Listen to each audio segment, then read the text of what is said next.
Hello दोस्तों, आज हम मैथ का एक इम्पोर्टेंट टॉपिक रेकरिंग सीखेंगे जो काफ़ी इम्पोर्टेंट है। 10वां में कम से कम एक तो ऑब्जेक्टिव में ज़रूर पूछ लिया जाता है कि ऐसे दे देगा क्वेश्चन और कहेगा कि निम्नलिखित को परमेय संख्या के रूप में व्यक्त करें। तो इसको कैसे सॉल्व करेंगे, आज के बाद आप लोगों को थोड़ा सा भी प्रॉब्लम देखने को नहीं मिलेगा इस टॉपिक से। तो चलिए सबसे पहले देखते हैं कि रेकरिंग होता क्या है। तो इसको देखने के लिए पहले हम समझते हैं कि जैसे 1/3 है, 1/3 है, इसका मतलब तुमको 3 से जो है भाग देना है 1 में। तो आप क्या करिएगा, भाग दीजिए। भाग नहीं लगेगा तो क्या करिएगा, 0 दशमलव दे के यहाँ पे 0 उतारिएगा और 3 तिया ना, फिर घटाइएगा तो क्या होगा 1। दशमलव दे चुके हैं तो 0 दे देंगे अपना मन से, फिर 3 तिया ना, फिर घटाएंगे 1, फिर 3 तिया ना, ऐसे ही घटाते रहेंगे, यानी ये हमेशा 3 मरतबा ही लगता जाएगा। तो इसको ऐसे नहीं लिख करके, बार बार नहीं लिख करके इसी को 3 पे रेकरिंग डाल दिया जाता है। इसका मतलब हो गया कि 3 जो है बार बार रिपीट कर रहा है। तो रेकरिंग समझ गए होइएगा। चलिए अब इसको सॉल्व करते हैं कि अगर ऐसे दिया रहेगा तो इसको हम कैसे सॉल्व करेंगे। 2.3 को सॉल्व करने के लिए आपको करना क्या है, सबसे नॉर्मल तरीका है,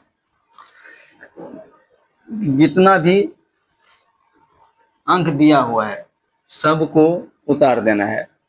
अब मान लो 0 यहाँ पे दिया है तो 0 3, उसमें से ध्यान रखिएगा जितना भी अंक दिया है उसको उतार देना है टोटल को, और जितना अंक पे रेकरिंग नहीं है उसको क्या कर देना है, घटा देना है।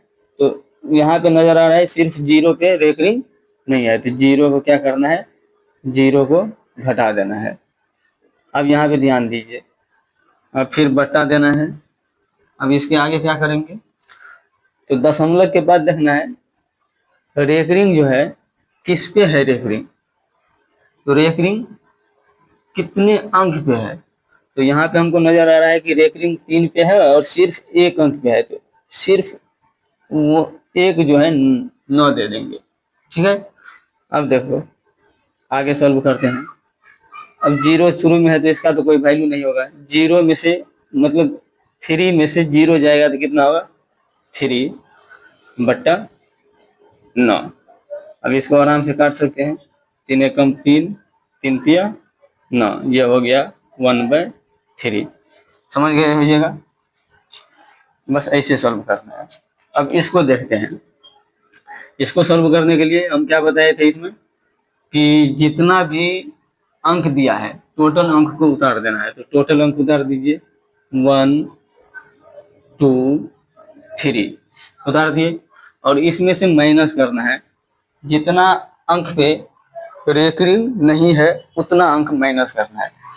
तो सिर्फ 1 पे रेकरिंग नहीं है तो उसको क्या कर दे, माइनस कर देते हैं। माइनस कर दिए।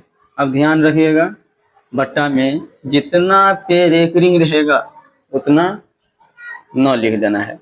बताइए, अब 123 में से 1 घटेगा कितना, 122, बट्टा में वही हो जाएगा 99। कटने वाला है, कटने वाला नहीं है, तो यही हो जाएगा इसका आंसर। समझ गए। चलिए अब देखते हैं नेक्स्ट। इसमें देखिए, इसमें ध्यान दीजिएगा।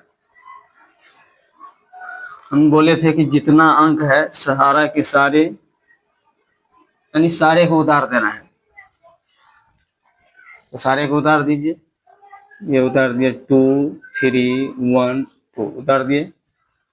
अब जितना भी रेकरिंग नहीं है उतना को क्या कर देना है, माइनस कर देना है। तो माइनस करिए, कितना को माइनस करना है, कितना पे रेकरिंग नहीं है, 2 और 3। तो 2 3 पे रेकरिंग नहीं है उसको माइनस कर दिए। अब हम बताए थे जितना पे रेकरिंग रहेगा उतना 9 देना है बट्टा में। तो रेकरिंग 1 और 2 पे है, तो 2 अंक पे है तो 2 9 हो जाएगा। अब यहाँ पे ध्यान ये रखना है कि दशमलव के बाद देखेंगे कि कितना अंक पे रेकरिंग नहीं है।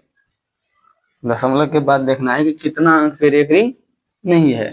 तो रेकरिंग जो है दशमलव के बाद एक अंक पे नहीं है तो उसको क्या कर देना है, जितना अंक पे नहीं रहेगा रेकरिंग उतना जीरो डाल देना है। दशमलव के बाद जितना अंक पे रेकरिंग नहीं रहेगा उतना जीरो डाल देना है। ठीक है, चलिए अब घटा दीजिए। 12 में से 9 जाएगा, 3 जाएगा 9, ये बचेगा 10, 10 में से 2 जाएगा 8, ये बचा 2, ये बचा 2, यानी 2289 बट्टा 990 कटने वाला है, कट जाएगा। कटने वाला है तो काट दीजिए, नहीं तो कोई बात नहीं है, काट सकते हैं। 3 से कट जाएगा, 3 से ये कटेगा, 7 3 21, 1 18, 6 3 18, 3 3 9, इसको काटिएगा 3 3 9, 3 3 9 0, और कटेगा 3 से नहीं कटेगा। इसको इतना लिख सकते हैं 763 बट्टा 330। समझ गए, ये शॉर्टकट मेथड है। अगर इसको डिटेल से करना चाहिएगा तो डिटेल से भी इसको हम सिखा सकते हैं। और ये जो है अगर ऑब्जेक्टिव पूछता है तो इसमें इसी तरीके से बनाया जाता है। ध्यान रखिएगा, टोटल जितना अंक दिया रहता है उसको उतार दीजिए, और जितना पे रेकरिंग नहीं है, चाहे दशमलव के बाद हो पहले हो, टोटल को घटा देना है। ठीक है, उसके बाद बट्टा में क्या देना है, तो बट्टा में जितना अंक पे रेकरिंग रहेगा वो देना है बट्टा में। ठीक, दशमलव के बाद जितना अंक पे रेकरिंग नहीं है उतना जीरो देना है दशमलव के बाद, ये बात ध्यान रखिएगा। तो यही था सवाल। आप लोगों को कैसा लगा, आप लोग सीखे कि नहीं सीखे, कमेंट बॉक्स में जरूर बता दीजिएगा। धन्यवाद।